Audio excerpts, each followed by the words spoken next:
5 berita terpopuler hari ini Rabu 13 Mei 2026 di Bloomberg Technos Flash 5. Yang pertama, harga asli Pertamax sudah tembus Rp17.000, negara akan kompensasi.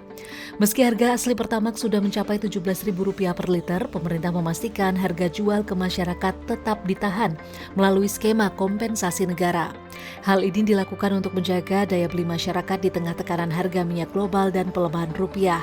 Beban subsidi dan kompensasi energi ini diperkirakan akan terus meningkat akibat kenaikan harga minyak dunia. Peningkatan ini membuat pemerintah menghadapi kesulitan dalam menjaga fiskal.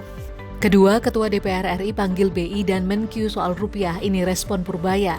Ketua DPR RI Puan Maharani akan memanggil Gubernur Bank Indonesia dan Menteri Keuangan untuk membahas penurunan nilai tukar rupiah yang sempat mencapai Rp17.510 per dolar Amerika Serikat pada Selasa 12 Mei 2026. Merespon hal itu, Menteri Keuangan Purbaya Yudisadewa menilai kondisi saat ini masih terkendali dan pemerintah terus memantau pergerakan pasar global. Purbaya menyebut pelemahan rupiah dipengaruhi sentimen eksternal, terutama penguatan dolar Amerika Serikat dan ketidakpastian suku bunga The Fed. Ketiga, Kadin Cina Surati Prabowo protes isu royalti hingga RKAB nikel.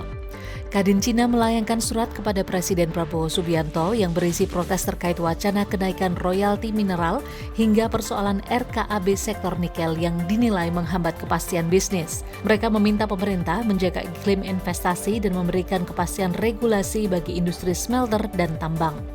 Isu ini menjadi sorotan karena Cina merupakan investor terbesar di sektor hilirisasi nikel Indonesia. Pemerintah diperkirakan akan membuka dialog lebih lanjut dengan para investor.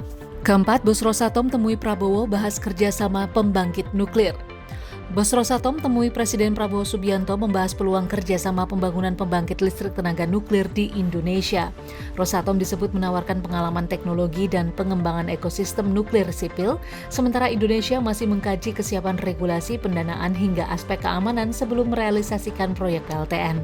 Wacana energi nuklir ini kembali masuk radar strategi energi jangka panjang Indonesia. Kelima, rupiah 17.500 per dolar Amerika Serikat, ekonom sebut peluang BI rate naik lebar. Ekonom menilai kenaikan suku bunga acuan Bank Indonesia menjadi salah satu langkah menjaga stabilitas nilai tukar dan meredam arus keluar modal asing, meski akan beresiko menekan pertumbuhan kredit dan aktivitas ekonomi domestik. Hal ini disampaikan terkait pelemahan rupiah yang diperkirakan menyentuh 17.500 per dolar Amerika Serikat. Saat ini pasar terus mencermati arah kebijakan Bank Indonesia di tengah tekanan global dan penguatan dolar Amerika Serikat yang masih berlangsung. Stabilitas rupiah menjadi fokus utama otoritas moneter.